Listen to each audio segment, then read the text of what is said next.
Thank you for staying with us. So like I said, I've got a new phone, a new number, 027 Sunrise. Express yourself. Send me text messages only, please. I would love to speak to you, but I can't do this on live television, not on a cell phone. But text messages, can take them every time. Well, if you're thinking beyond cell phones, you're probably thinking about robots. Oh yes, the National Robotics Summer School guys are back on Sunrise. They came here last week. You sent me lots of texts saying, when is it, where is it, what is it, how is it? Well, look at this. Just look in the dictionary. Robot. A robot is a machine capable of carrying out a complex series of actions automatically, especially one that is programmable or controlled through a computer. It's a noun. In the thesaurus, it says that it can perform certain tasks that are considered hazardous to human beings. Automation is a big part of it. Now, what is the difference between a remote control toy and a robot is right there in the meaning. A toy cannot do work. A robot can. So, the models that you're going to see, those are actually just models. They can and will be built on a full scale, made out of metal, huge, gigantic machines that will perform exactly the things that these little ones do. But in the meantime and in between time, let me welcome Professor Patrick Otubobi. Good morning and welcome once again to Sunrise. Thank you. Is that a robotic arm or a real one? Oh, this is a real one. It's a real one, yeah. Are you sure? Yeah. Yes, I'm like ready for my robot dance. Ben? Right. CEO. Right. Okay, how you doing? Great. Okay, cool. So I see that you brought some more stuff, some more gear. And now I'm beginning to generate respect for you. I'm beginning to understand that these are not toys. These are actual robots, although they are on a scale model. Right. Now, when you came here last weekend, I asked you a question. Yes. Say, how does one start? Right. And I'm not quite sure if I understood you correctly, so I'm going to ask you that question once again. I mean, how does one start? How does one begin to even build a robot, especially if one doesn't have all these very nice components that you've made yours out of? Okay. First of all, I want to show your viewers the components that we built this out of. Let me see. This looks like Lego toys. Right. These are the pieces, the beams, the tires, the motors, the axles, the gears. They come in packets like this. So can I open it? Of course you can. So the question is, how do you begin to put it together like this? Oops. Okay, we get them later. So the idea is you have to have the conception. The model should be somewhat. Oh, it's all over the place already. Yeah, it's okay. It should be designed. So I can see the pieces here. Right. It looks like something from Abosoka or Kumasi magazine. Yeah. So, but on a smaller scale. On a smaller scale. So these are some pieces here. These are more like pins that go through these beams, so that you can construct, for example, these pins hold on to those beams. So you have to have the imagination, the creativity. You have to be able to look at these pieces and imagine them like that. Right. Pick which pieces do I pick to get this kind of construction. And there's something called modular construction. You said anybody can do it. Yes, because once you're trained how to do it, that's what the summer school is about. You need to be taught how to do this, and we bring the creativity out of you, the architecture behind that. Do we have what it takes in our syllabus, in our educational system, that would sort of predispose children to this? Because we are not really taught to imagine or even understand. I think we are mostly taught to remember by heart, learn by heart. That's the shift in paradigm that we are talking about. That is, instead of just rote memorization of the concepts and theories, which students do have, you cannot transform or translate that into practical terms. So through this robotic program, you can actually bring that creativity out of you. You see, so the geometry that you've been taught can be brought to bear on this. So if you're able to really teach children to apply what you are teaching them about circle, triangle, square, 2 plus 2 is 4, they can make that jump. For example, and make that out of these pieces. Yeah. For example, if I take this piece here, which has an elbow, but I can count the holes in here, 1, 2, 3, 4, 5. Then I pick another piece like this. Let's say that it has 1, 2, 3, 4 holes. So, in terms of the Pythagoras theorem, if I take the square of 2 sides and add them and find the square root of that, I should get the dimension of the third. So there are certain rules like 3, 4, 5 that they've learned. But here you can apply that them to the construction of the robot. I can see that Ben is smiling, itching to say something. Ben, when I was talking about the difference between imagination, understanding, and memory, I saw you like nod your head and smile. Yeah. Right. What did you have in mind? Well, I think, I wanted to demonstrate, Oh, yes. Exactly. Oh, you just want to get your swag on. I want to play around. Yeah, he just wants, to get a swag on. He's flossing. Okay. Last week, we actually remotely controlled this robot. Oh, I like this robot. Exactly. I want one. This robot has sensory devices, okay, like the sonar sensor, it has a touch sensor, etc. This is a touch sensor. Right.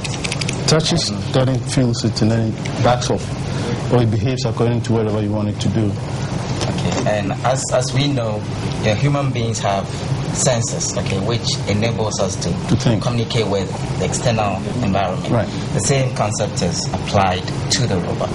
Okay, so the senses makes the robot become sensitive to its environment and react to it. So let me just execute this command, and then I explain it further. And last week it was controlled through the laptop, but here the sensors are helping it to do this. It will move up. Okay. So you don't do anything. It's doing it by itself. Right. Yeah, it's doing it by because we're reading the program to do exactly that. So it's executing the commands. So That's a cool toy. If this was to be in an industrial setting, a warehouse, where you lift heavy things that human beings perhaps is a little bit dangerous for them to do or injuring, then this device here, built with, as we said, metal powers and bigger stuff, then you can really use this as a forklift. So we don't have to carry 50 kilo bags of cement and cocoa on our backs anymore. Perhaps not. So in terms of efficiency and productivity, these are interesting things. And if you inculcate this into kids, 9 years, 10 years, 15 years old, they become innovative. I think the possibilities are limitless. Yeah. They're limitless. So you're saying that if children start building their own toys with a mind to making actual machines, they become different kind of products in terms of graduates when they come out. Lots of people texted in and asked about the National Robotics Summer School. Do you want to tell me once again about this program, where it is, how long it will run, and what it costs to get in, what it takes to get in? Okay, the summer school itself will start in July for the tertiaries, July 5 through 16. And for tertiary level participants. Right. And there are some professionals that have also expressed interest. Now, the JHS and SHS students, their program will begin August 2nd through August 13th for 2 weeks. And it's pretty much compressed in terms of they come for 4 hours and they're giving it a heavy dose of these techniques, how to build them, how to write the programs. And then we will have, in September, we will have a competition, a national competition, where students will come from different schools and compete. We give them some problems to solve, and then they build this from scratch. And the winner will be given some awards, and the second and third, and so on. Is it necessary, important to have a background in ICT, computer programming, engineering, or something of the sort in order to really have a good chance at successful robot building and design? Not really. Keep in mind, we are going all the way to the first year of the JHS level. And these guys have not had any ICT skills per se. So we want to teach them from scratch. And we've done this. I've done this in the States, and it's doable. It's possible to do it. Yes, it does. I think our students outperform American students by a huge ratio. So if you can do it in the States, it works. Wouldn't that be nice? This is really technology transfer, and it's meant to improve on our own human conditions and the way that we... Oh, wow. He's got some more. Yeah. This is a Scribbler. It's another robot that we program to avoid obstacles, so as it moves towards an obstacle, it will avoid it by backing off. We should have that in every single Trotsky. We have this robotic. We'll have no more accidents on the road. No more accidents, right.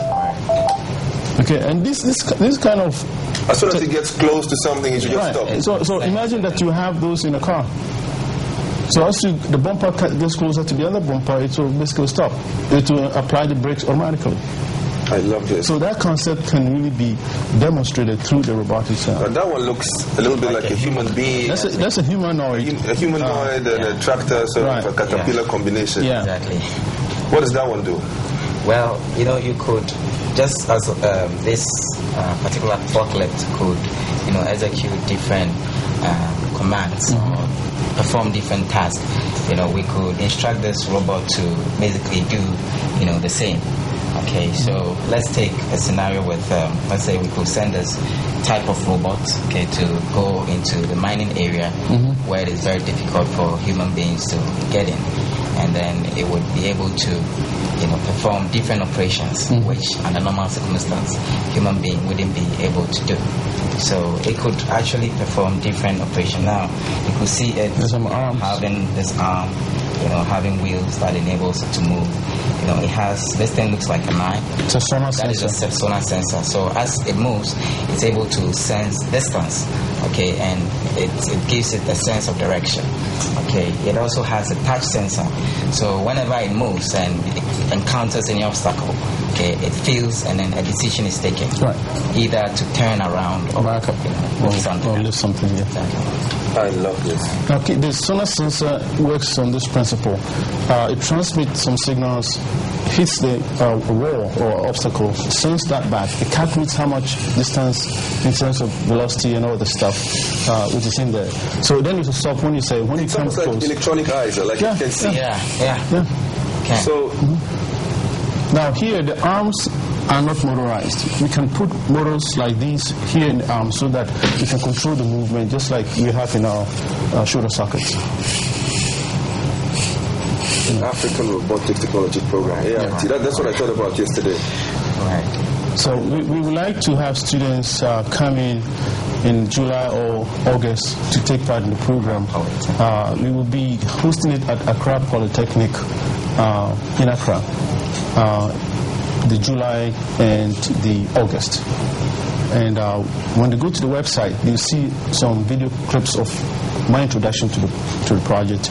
And they will also read some more verbiage right up about the intent, the vision, the mission, and what we intend doing. And they can correspond with you directly via the website as well. They can send you an email. info@naros.net.